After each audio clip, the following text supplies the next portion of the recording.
اما بعد فاعوذ باللہ من الشیطان الرجیم بسم اللہ الرحمن الرحیم وعاشروہن بالمعروف قال اللہ تبارک وتعالی فی مقام آخر الطلاق مرتان فإمساک بمعروف او تسریح بإحسان رب اشرح لی صدری ویسر لی امری واحلل عقدۃ من لسانی یفقہوا قولی قال اللہ تبارک وتعالی فی شان حبیبہ مخبرا وآمرا ان اللہ وملائکتہ یصلون علی النبی یا ایہا الذین آمنوا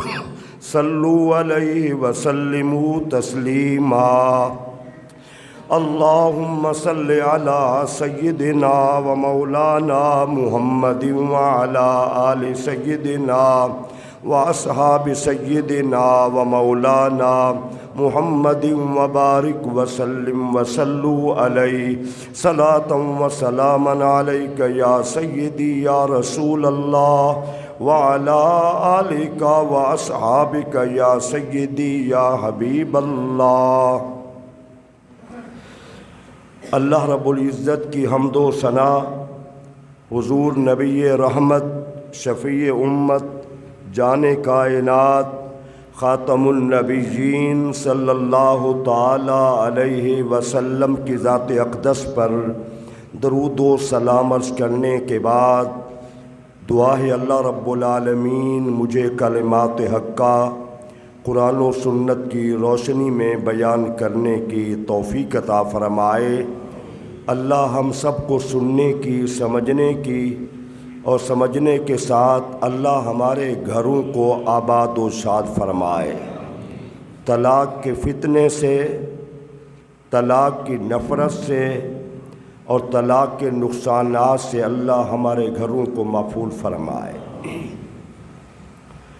بہت سارے موضوع آپ سنتے ہیں، جیسے بعض لوگ اظہار کرتے ہیں کہ زندگی 70-80 برس کے قریب پہنچ گئی، لیکن جو موضوع آپ سے سنتے ہیں نہیں سنے۔ بہت سارے مسائل جو آپ سے سنتے ہیں وہ نہیں سنے تھے۔ گزشتہ جمعہ میاں بیوی کے حوالے سے آپ نے سماعت فرمایا تھا، اور قرآن میں اللہ کیا فرماتا ہے؟ وَعَاشِرُوهُنَّ بِالْمَعْرُوفِ، اور اپنی بیویوں کے ساتھ بھلائی سے پیش آؤ، اچھے طریقے سے، نرم مزاجی سے پیش آؤ۔ قرآن نے 4 طریقے بیان کیے تھے، میں نے تفصیلاً پچھلے جمعہ بیان کیا تھا۔ 4 طریقوں میں سے پہلا طریقہ یہ تھا وَاعِظُوهُنَّ، خاوند اپنی بیوی کو سمجھائے، واعظ و نصیحت کرے۔ اس کے بعد دوسرا طریقہ تھا وَاهْجُرُوهُنَّ فِي الْمَضَاجِعِ، اگر بیوی میاں کی بات نہیں سنتی، غور نہیں کیا، سمجھایا اس نے، تو پھر دوسرا قرآن کا حکم یہ تھا کہ میاں اپنی بیوی سے بستر علیحدہ کر لے۔ یہ بڑا حکم تھا۔ اور تیسرا حکم کیا تھا؟ وَاضْرِبُوهُنَّ، خاوند اپنی بیویوں کو مار بھی سکتے ہیں سمجھانے کے لیے، بالتفصیل میں نے پچھلے جمعہ بیان کیا تھا۔ اور چوتھی چیز کیا تھی؟ جب یہ تینوں باتوں پہ اثر نہ ہوا، جھگڑا بڑھ گیا، اختلافات بڑھ گئے، تو پھر قرآن نے کہا ایک حاکم دولہے کی جانب سے ہونا چاہیے، اور ایک حاکم دلہن والوں کی جانب سے، وہ باپ ہو، چچا ہو، ماموں ہو، تایا ہو، بھائی ہو، ایک ایک بندہ یہ بیٹھ جائیں۔ اگر ان کا ارادہ ہوا کہ اس گھر کو ہم جوڑ دیں، آپس میں ملا دیں، تو پھر اللہ بھی ان کے درمیان صلح کرا دے گا۔ میاں بیوی کا رشتہ یہ اعتماد کا رشتہ ہے۔ جب شکوک و شبہات پیدا ہوتے ہیں تو گھر اجڑ جاتے ہیں۔ میاں کو بیوی کے مزاج پہ، معاملات پہ اعتماد کرنا چاہیے، اور بیوی کو اپنے میاں کے معاملات پہ اعتماد کرنا چاہیے۔ یہ اعتماد کا رشتہ ہے، یہ دنیا سے مثالی رشتہ ہے۔ اس رشتے کو قائم رکھنے کے لیے آپ نے سنا تھا تحمل مزاجی بھی ضروری ہے۔ چھوٹی سی بات پہ گالی گلوچ، چھوٹی سی بات پہ طلاق، یہ تو اچھی بات نہیں ہے، اور یہ بھی انتہائی غلط بات ہے۔ کوئی نہیں، دوسری شادی کر لے گی بیٹی، نہیں، یہ عزت کا سودا ہے میرے بھائیوں۔ آپ نے بیٹی کا نکاح کر دیا، آپ کی عزت کا سودا ہو گیا۔ یہ گائے بھینس بکری کا سودا نہیں ہے کہ یہ ہر چوتھے دن بکتی رہے گی، یہ عزت کا سودا ہے۔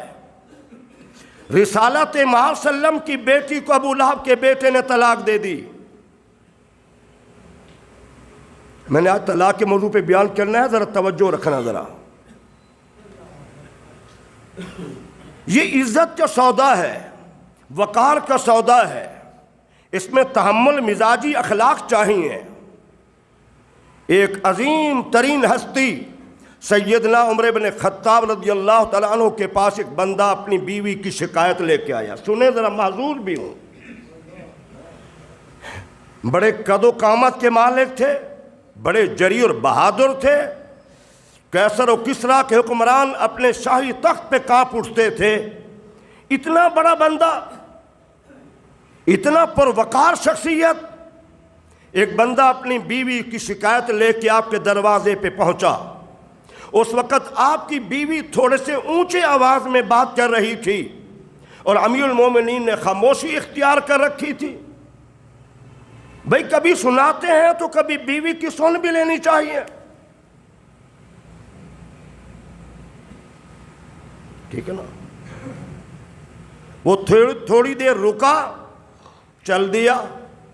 فاروق اعظم رضی اللہ عنہ تشریف لائے باہر، ایک بندہ آیا تھا، وہ جا رہا، بلایا، کیسے آنا ہوا؟ اس نے کہا امیر المومنین، میں اور آپ ایک جیسے ہیں، میں اپنی بیوی کی شکایت لے کے آیا تھا، اور آپ کی بیوی اندر اونچی آواز سے باتیں کر رہی تھی۔ قربان جائے، یہ ہے تحمل مزاجی۔ حضرت فاروق اعظم نے فرمایا، بھائی دیکھ، ہمارا وہ بستر بناتی ہے، ہمارا خیال کرتی ہے، ہمارے بچوں کا خیال کرتی ہے، ہمارے گھر کا خیال کرتی ہے، کبھی وہ بات کر دے تو ہمیں بھی برداشت کرنا چاہیے۔ اللہ اکبر! اتنا بڑی شخصیت، تحمل مزاجی کا یہ عالم ہے۔ چھوٹی چھوٹی باتوں پہ آئے دن طلاق، آئے دن طلاق۔ میرے بھائیوں، کبھی یہ بھی خاتون کا مزاج تھا۔ ایک صحابیہ حضور کی خدمت میں حاضر ہوئی، کہنے لگی، حضور میں اپنے میاں سے طلاق لینا چاہتی ہوں۔ فرمایا کیوں؟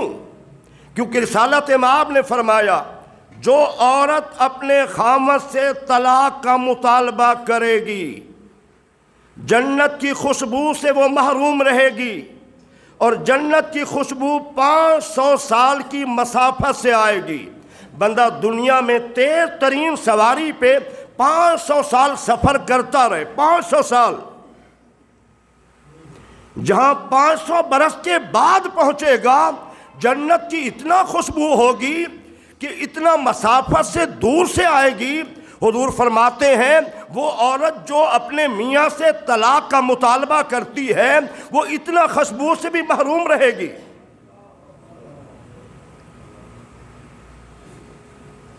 جنت کی خوشبو سے محروم رہے گی۔ رسالت مآب نے فرمایا، جو حلال چیزوں میں اللہ کو سب سے زیادہ ناپسند چیز ہے، ناپسند چیز ہے، وہ ہے میاں کا بیوی کو طلاق دینا۔ شیطان بندے کے دو عمل سے خوش ہوتا ہے۔ دیکھو اپنی زندگی میں بیانات سنیں، کبھی آپ غور کریں، ہر خطبے پہ غور کریں ذرا۔ شیطان دو گناہوں سے خوش ہوتا ہے۔ آپ شراب پی رہے ہیں، وہ خوش نہیں ہے، کہتا ٹھیک ہے پیے۔ آپ زنا کر رہے ہیں، اللہ نہ کرے، کہتا کوئی بات نہیں ہے۔ کتنے گناہ، 2 گناہوں پہ شیطان خوش ہوتا ہے۔ ان میں ایک گناہ میاں کا بیوی کو طلاق دینا، یہ گھر اجڑ گئے، نفرت بڑھ گئی، تباہی ہو گئی، شیطان اس سے خوش ہوتا ہے۔ اور دوسرا گناہ کیا ہے؟ جب ایک طالب علم، دین کا طالب علم، علم دین پڑھ رہا تھا، شیطان نے کوشش کی اسے دین سے ہٹا کر دنیا کی طرف لگا دیا، یہ دین نہ پڑھ سکا، شیطان بڑا خوش ہوتا ہے، چلو ایک تو عالم دین نہیں بنے گا۔ اللہ اکبر۔ ان 2 گناہوں سے شیطان خوش ہوتا ہے۔ اور اللہ کو جو چیزیں حلال ہے زمین پہ، جو ناپسند عمل ہے، وہ کیا ہے؟ میاں کا اپنی بیوی کو طلاق دینا۔ اس خاتون نے آ کے طلاق کا دعویٰ کیا، حضور میں اپنے میاں سے طلاق لینا چاہتی ہوں۔ حضور نے فرمایا کیوں، وجہ کیا ہے؟ عرض کی حضور اسے زندگی میں کبھی کوئی بیماری نہیں لگی، بخار ہی نہیں آیا، تو جس کو زندگی میں کوئی تکلیف نہ پہنچے تو اللہ، میں نے سنا اللہ اس سے ناراض ہوتا ہے۔ غور کریں ذرا، تو میرے میاں کو کبھی تکلیف آئی نہیں ہے، تو میں نے دل میں سوچا میرے میاں پر اللہ ناراض ہے۔ جب میرے میاں پر میرا اللہ ناراض ہے تو پھر میں اس کے ساتھ گزارا کیسے کروں؟ فرمایا جاؤ بلا کے لاؤ۔ وہ گئی بلانے کے لیے، واپسی اکٹھے آ رہے تھے، سواری پہ آ رہے تھے، اس کے سواری کے پاؤں کو ٹھوکر لگی، وہ نیچے گرا، اس کی ٹانگ ٹوٹ گئی، بندے کی ٹانگ ٹوٹ گئی۔ میاں بیوی آ رہے تھے، اب بیوی نے کہا چلو ہم واپس چلتے ہیں، اس نے کہا نہیں حضور کے پاس جانا ہے، کہا نہیں واپس چلیں، کہا حضور نے بلایا ہے، کہا نہیں واپس چلیں۔ وہی بیوی جو طلاق کے متعلق کہہ رہی تھی، جب اس نے یہ سارا مرحلہ دیکھا کہ میاں کو اتنا بڑی تکلیف آ گئی ہے، کہا نہیں میں تیرے ساتھ رہوں گی، تیری خدمت کروں گی۔ ٹھیک ہے نا؟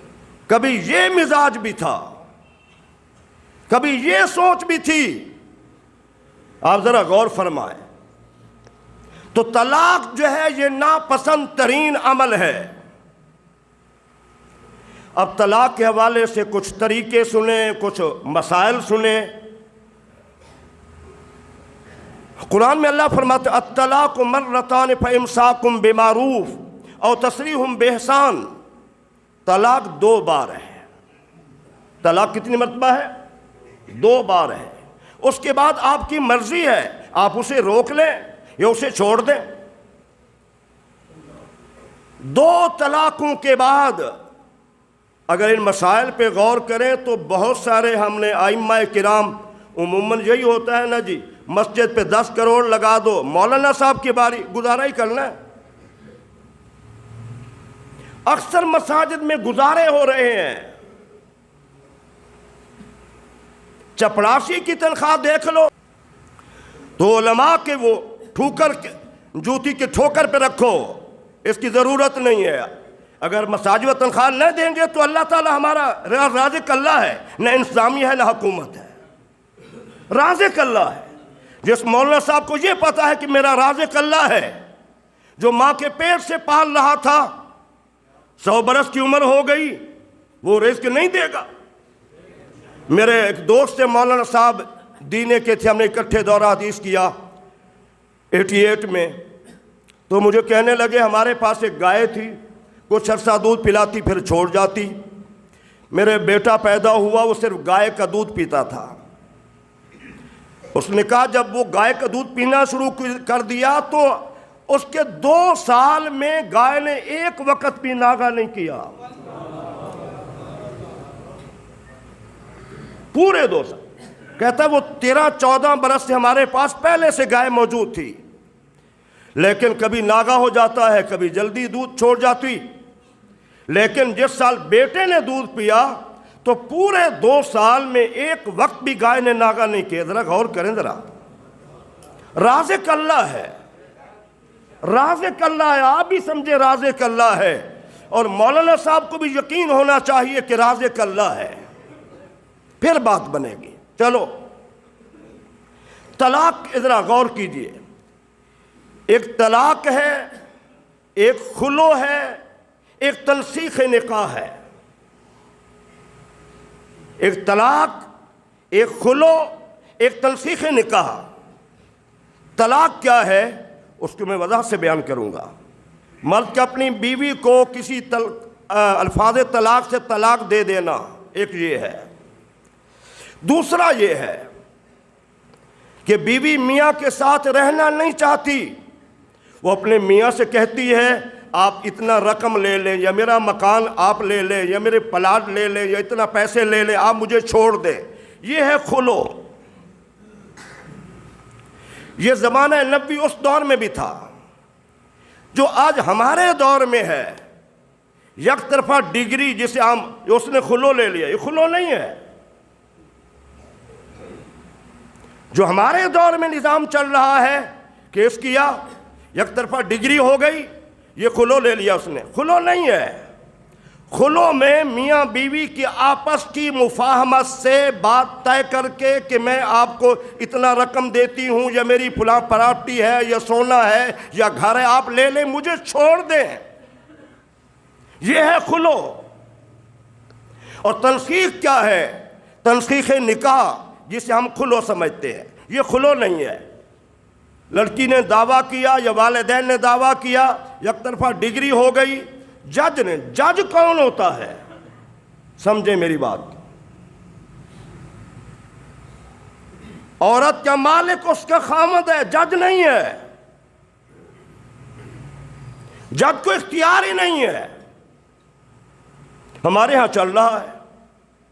اور یہ یاد رکھیں کہ تنسیخ نکاح کے بعد، یک طرفہ ڈگری کے بعد، اہل سنت اور دیوبندی دونوں مسلک والے کے ہاں آگے نکاح شرعی طور پہ جائز نہیں ہے. میں نہیں پڑھاتا.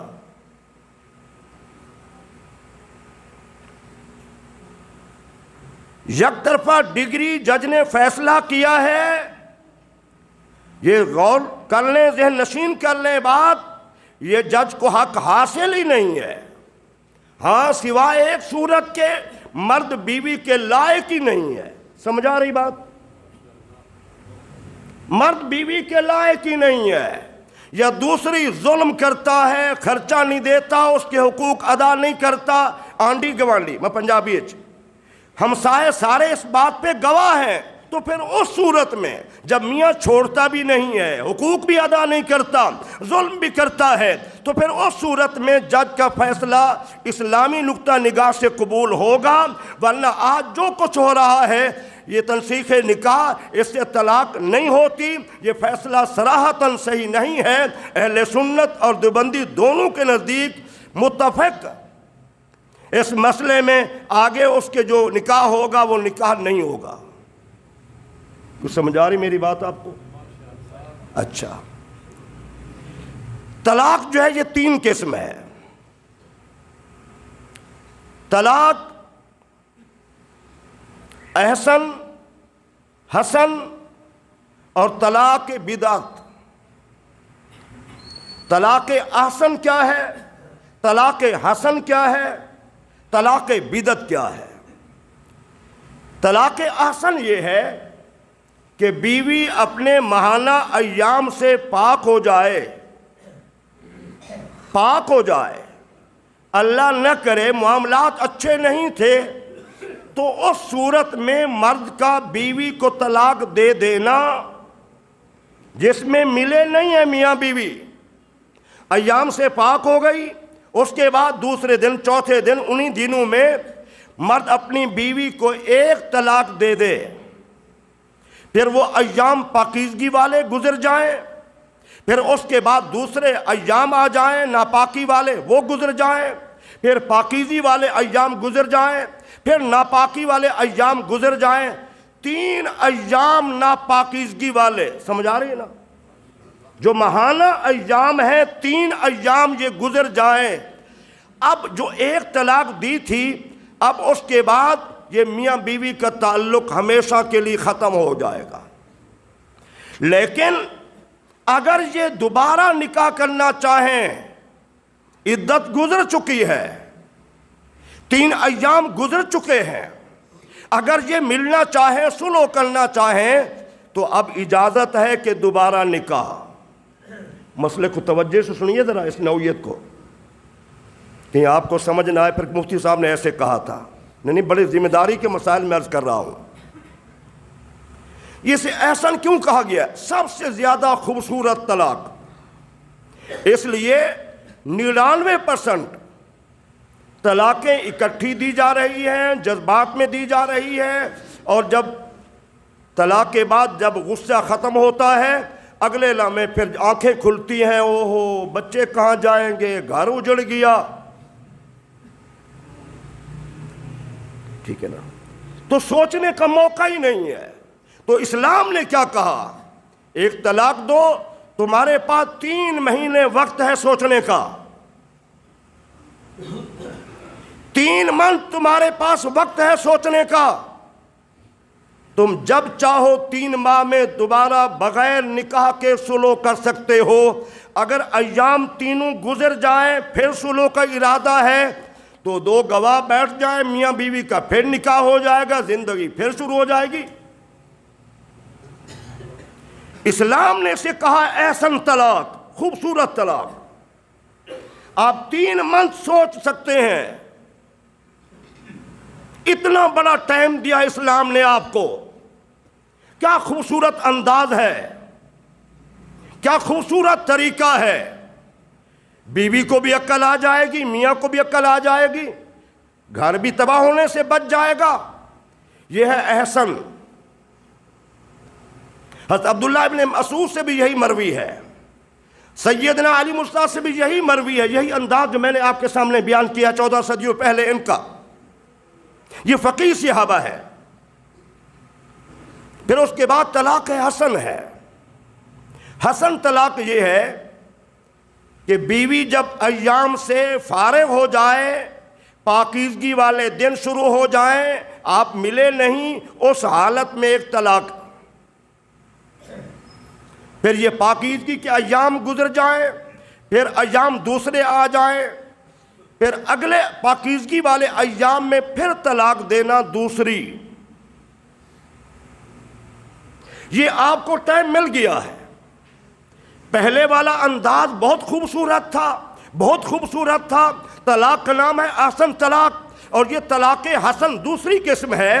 اس میں آپ کو پورا اکمہ مل گیا ہے. یہ پاکیزگی کے دن بھی اگر آپ کا ارادہ ہے, غصہ ٹھنڈا ہو گیا, ماحول بہتر ہو گیا, چھاڑ یار اپنی بیوی سے کہہ دے, کوئی محبت کا جملہ کہہ دے یا ہاتھ پکڑ لے, ہماری صلح ہے, وہ جھگڑا ختم, چلو. اگر پہلے منتھ نہیں ہوا تو پھر اگلے ایام پاکیزگی والوں میں پھر دوسری طلاق دے. اب دوسری طلاق کے بعد بھی قرآن نے کیا کہا؟ الطلاق مرتان فامساک بمعروف. 2 طلاقوں کے بعد یا تو اسے روک لینا ہے یا پھر اسے چھوڑ دینا ہے. 2 طلاقوں کے بعد تیسری طلاق سے پہلے, تیسرے منتھ سے پہلے اگر آپ صلح کرنا چاہتے ہیں آپ کی صلح ہو جائے گی. 1 طلاق کے بعد بھی صلح ہو سکتی ہے اور 2 طلاقوں کے بعد بھی صلح ہو سکتی ہے. جب 2 منتھ گزر گئے, تیسرا آ گیا, آپ نے پھر تیسری طلاق دے دی. یہ درمیان میں آپ کو 2 مہینے کا وقفہ ملا ہے سوچنے کا, سمجھنے کا, غور کرنے کا. اور یہ طریقہ اپنایا جائے, دونوں طریقے, طلاق احسن کا یا حسن کا, تو گھر آباد ہو سکتے ہیں. ہمارے ہاں معاملہ کیا ہے؟ 3 طلاقیں ایک وقت میں دینا. اہل حدیث فرقہ اور اہل تشیع کے ہاں آپ اپنی بیوی کو 100 طلاقیں دے دیں یا 3 طلاقیں دے دیں یا 1000 طلاقیں دے دیں, 1 طلاق ہوئی ہے. اہل سنت, سنی اور حنفی اپنا دیوبندی دونوں ایک امام کے مقلد ہیں, اور طلاق کے مسائل میں دونوں کا ایک نظریہ ہے, ایک نظریہ ہے. تو یاد رکھیں, ذرا آپ غور فرمائیں. بہت سارے لوگ اس دور میں سنی کے پاس گئے, اس نے کہا طلاق تو ہو گئی ہے. دیوبندیوں کے پاس گئے, طلاق ہو گئی ہے. اب گئے وہ اہل حدیثوں کے پاس, تو پھر اس نے کہا کوئی بات نہیں ہے، آپ نے 3 دیے ہیں نا، 3 طلاقیں ہوتی نہیں ہیں۔ یہ تو حضرت عمر بن خطاب رضی اللہ تعالیٰ عنہ نے فیصلہ کیا تھا، انہوں نے حدیث کے خلاف فیصلہ کیا معاذ اللہ۔ سوچئے اگر حدیث طیبہ سیدنا فاروق اعظم کو سمجھ نہیں آئی، حضرت عثمان غنی کو ان کے بات سمجھ نہیں آئی، حضرت علی مرتضیٰ کو ان کے بات سمجھ نہیں آئی، جمہور صحابہ کرام جو مسائل کے حل کے لیے تھے ان کو سمجھ نہیں آئی، تو پھر ان کو سمجھ آئی کہ 3 طلاقوں کے بعد کوئی بات نہیں ہے، چلو جی 90 دن کے اندر اندر سلو کر لو۔ اور بیچارہ مولوی میرے پاس بھی چیئرمین کئی مرتبہ آیا، مفتی صاحب سلو کرا دیں مہربان۔ میں نے کہا نہیں یہ سوچنا بھی نہیں ہے، چیئرمین بھی زندہ، آپ پوچھ سکتے ہیں، سیکرٹری آتے رہے۔ میں نے کہا نہیں، یہ ہو سکتا ہی نہیں سلو۔ رسالت مآب کا ایک حکم سنیے، ارشاد سنیے، حضور نے ارشاد فرمایا ایسا وقت آئے گا لوگ اپنی بیویوں سے زنا کریں گے، بیویوں سے زنا کریں گے۔ 14 صدیاں پہلے رسالت مآب صلی اللہ علیہ وسلم نے جو ارشاد فرمایا اب ہم اپنی آنکھوں سے دیکھ رہے ہیں۔ 3 طلاقوں کے بعد نہ اپنے مولانا صاحب نظر آتے ہیں، نہ اپنا عقیدہ اہل سنت نظر آتا ہے، نہ اپنے مدارس نظر آتے ہیں، نہ ایمان نظر آتا ہے۔ بیوی بچانے کے لیے نہ ایمان کی پرواہ، نہ مسلک کی پرواہ، نہ اپنے علماء کی پرواہ۔ پہنچ گئے ہم بابیوں کے پاس، انہوں لکھ کے دے دیا، کوئی بات نہیں ہے۔ آج یہی ہو رہا ہے،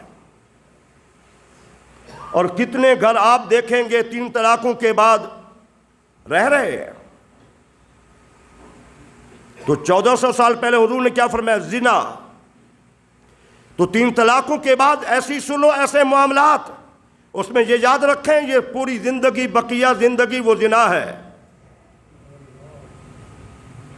اور جو سلو کرانے میں جن کو پتہ ہے، کبھی باپ اٹھ کھڑا ہوتا ہے، کبھی بھائی، کبھی چچا تایا، کوئی بات نہیں ہے، سلو کر لیتے ہیں، کوئی مسئلہ نہیں ہے، یہ چھوڑو ان کو۔ مولوی میں تو اختلاف ہوتا ہی رہتا ہے، کیا ہوا؟ وہ بھی تو مسلک ہے، وہ بھی تو مسلمان ہے، وہ تو بھی حدیث لکھ دے رہے ہیں۔ 8ویں صدی ہجری میں، اختتام کی جانب جا رہا ہوں، 8ویں صدی ہجری میں یہ نظریہ قائم کیا ابن تیمیہ نے۔